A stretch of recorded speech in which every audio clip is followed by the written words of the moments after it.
नमस्ते। मेरा नाम डॉक्टर रिचा शर्मा है ते मैं धन्यवाद देना चाहनी हाँ इंटरनेशनल डोगरा सोसाइटी ते खास करिए ललित शर्मा होंदे जिन्हें जिन्हें मिगी ये प्लेटफॉर्म दिता कि मैं अपनी विचार व्यक्त करी सका।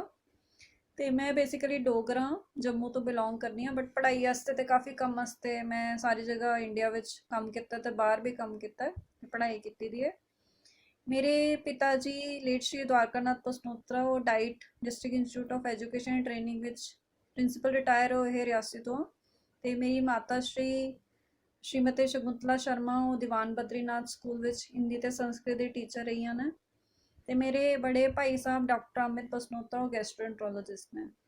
ते मेरा मनना है कि इंसान जे भी किश बनता है वह अपना कल्ले का नहीं होंदा छड़ा रोल, ते पूरे फैमिली का, सोसाइटी का, थोड़े रिश्तेदार, थोड़े गुरु, थोड़ी मातृभूमि, माता पिता, भाई भैन सारे का रोल होंदा है।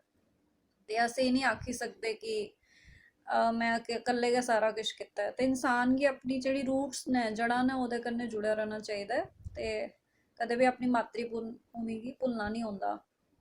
तो मैं सारी पढ़ाई की जम्मू तो गए स्कूलिंग, वो बाद MBBS ते MS गायनी विच की। वो बाद फिर मैं दिल्ली चली गई बिकॉज मी नौकरी नहीं मिली जम्मू विच।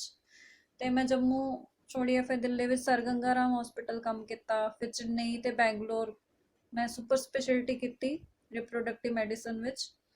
तो वो बाद फिर मैं दोबारा दिल्ली कम किया काफ़ी साल डिफरेंट हॉस्पिटल विच, ते अपना सेंटर भी खोलिया। तो फिर मैं एक किताब लिखी इनफर्टिलिटी सोल्यूशंस जी बेस्ट सेलर बुक है। वो अलावा मैं आर्टिकल लिखती रहनी हाँ डेली एक्सेलशियर विच, काफ़ी साल 2012 को लिखा नहीं हाँ, जोड़े लोग पढ़ते हैं उन्होंने की पता होना। तो वो अलावा मैं कुछ सोशल वर्क भी करनी हाँ, तो मैं एक पार्टी के जरिए मैं पॉलिटिक्स विच भी एंट्री की है।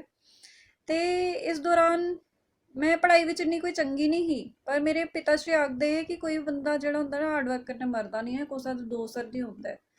तो मैं वो गंढ बंदे लैता, तो मैं फिर काफ़ी मेहनत की से so whatever I am today is due to efforts of everyone. So I am thankful to everyone. I hope and recently मी अवार्ड मिले है भारत ज्योति अवार्ड, तो मैं जम्मू के सारे लोगों का दिल कन्ने शुक्रगुजार हाँ कि उनकी दुआ में लगियाँ।